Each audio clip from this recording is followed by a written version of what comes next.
People and natural resources on our planet are affected by land degradation, drought, and desertification. However, farmers around the globe develop solutions to improve land productivity and protect the environment. What do these solutions have in common, and which principles do they follow? Rainwater is the most limiting factor for food production in drylands. Farmers are facing water scarcity, extreme variability, long dry seasons, dry spells, droughts, and strong rainfall events with occasional floods. Nevertheless, precious rainwater is getting lost. During the growing season, loss through surface runoff is 10 to 30% of received rainwater and can reach 80% during heavy storms. Additionally, 50 to 70% of the water is lost directly through evaporation from the surface of soils that are not well protected and managed. What can farmers do to reduce this loss and increase water productivity? A key measure to reduce evaporation losses and enhance water infiltration is improving the soil cover by protecting the soil with living or dry vegetation. Henry plants trees on his land that provide mulch to cover the soil. When I'm talking about agroforestry in my farm, it's because there are so many advantages associated to the grevillea trees when they're in the farm. This is some of the mulching material that can be attained from the leaves of trees. You can see it's very good for moisture retention. The moisture content in mulched soils is very high as compared to this dry soil which was not covered. There's a lot of compaction and crusting in uncovered soil. It's like a stone. Njeru uses maize residues as mulching material to cover the soil. A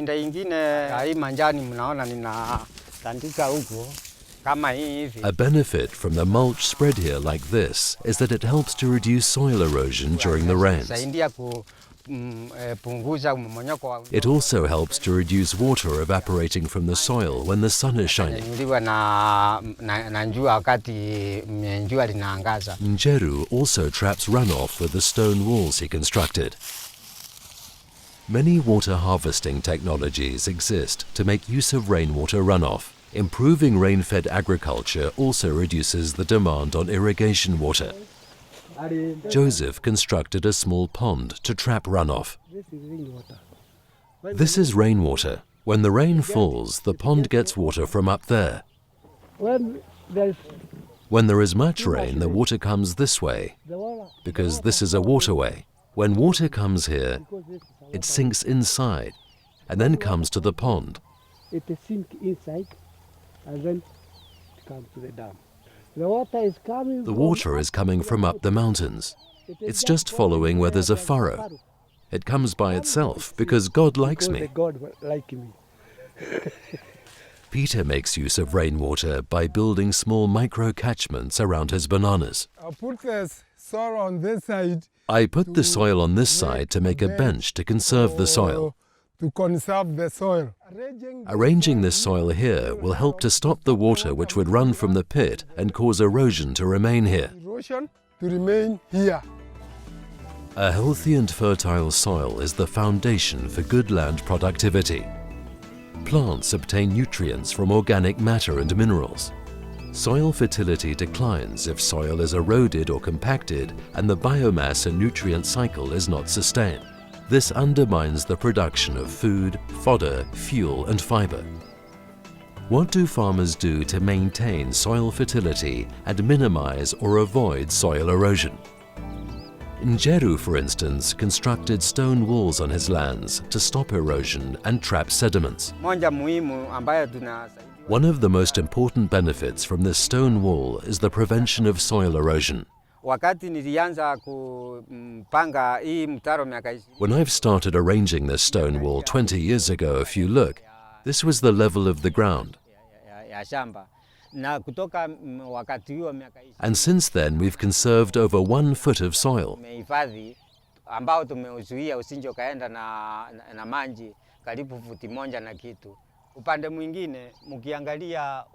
On the side, there are papaya fruit trees which grow along the stone wall since there is enough moisture.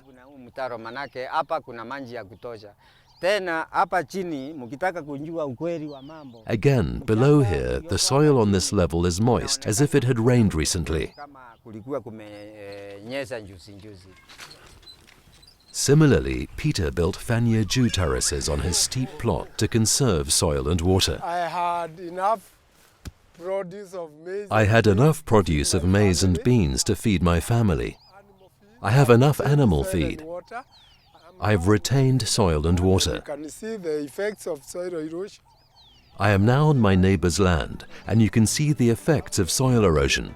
You can see that she did not produce enough for the family. So I'm advising her. So I am advising her to build terraces so that she can have enough for the family and for her animals. Enough for the family and for her animals.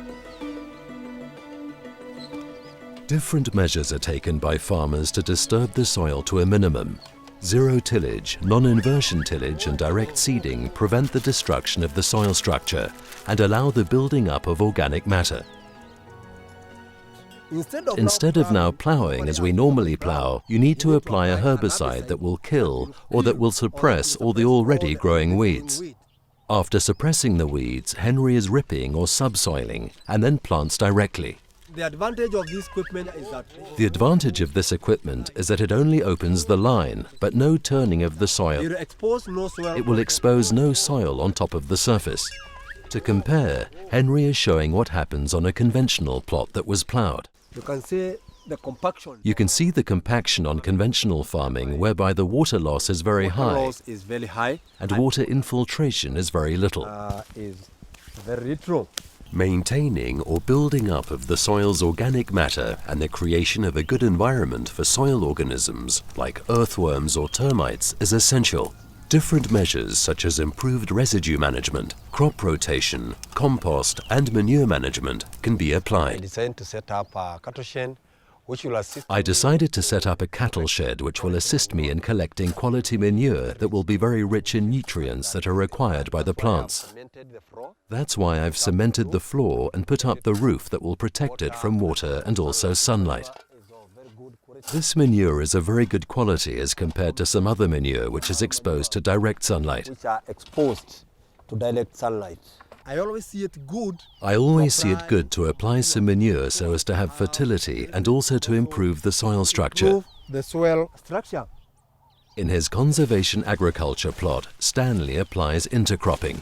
This is another plot This is another plot where I'm planting a cover crop called black beans or Dolichos lablab. They're very good when you intercrop with maize. The other thing is they are edible. They are good for human consumption, for fodder, and even for nitrogen fixing in the soil. After harvesting this maize, I'm not going to cut the stover. I just leave it to assist the Dolichos to climb, to have more production. Protecting the land against high temperatures and strong sunshine, heavy winds and storms through windbreaks, shade trees and cover improves the microclimate in dry and warm areas. The result is reduced evapotranspiration losses, reduced direct damage on plants, and the maintenance and improvement of soil health. What do farmers do to maintain a good microclimate? Field of conservation agriculture. It's a field of conservation agriculture. I usually like it to be intercropped with trees. In this area, I plant grevillea because it's associated with a lot of benefits like windbreak. The weed when there is excessive. It controls the wind when there's excessive wind. Crops under conservation agriculture normally grow very tall, so they're heavy, and in times of heavy winds that come with some rains, the crop may have the tendency of falling down. Now the trees become very important in this case because they break that wind and the force of the wind is reduced. And the force of the weed is reduced. All measures to improve water use efficiency, soil fertility and the microclimate are enhancing resilience to climate variability and extremes, bringing food security to rural households in drylands. By building the stone walls on his land, Njeru manages to get yield also during dry spells.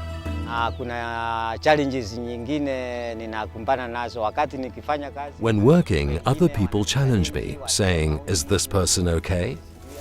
This work cannot pay back. But recently they found that the work I'm doing is beneficial, and the same people who are laughing at me are adopting my example. Na tena wao wale walikuwa kinichekelea wanaiga mfano wangu. Ilinganisha mazao ya mwaka huu ya hii. If I compare the yields from my farm from this year and other farmers' yields who have not done the work I've done, I see a big difference. Nitafanya kazi kama hii yangu. Ninaona I have harvested something and they nothing. They ask, does this person have his own rain? Yet the rains are the same everywhere. Huyo mtu ako na mvua yake. Manake mvua ni ile amevuna na sisi hatujavuna.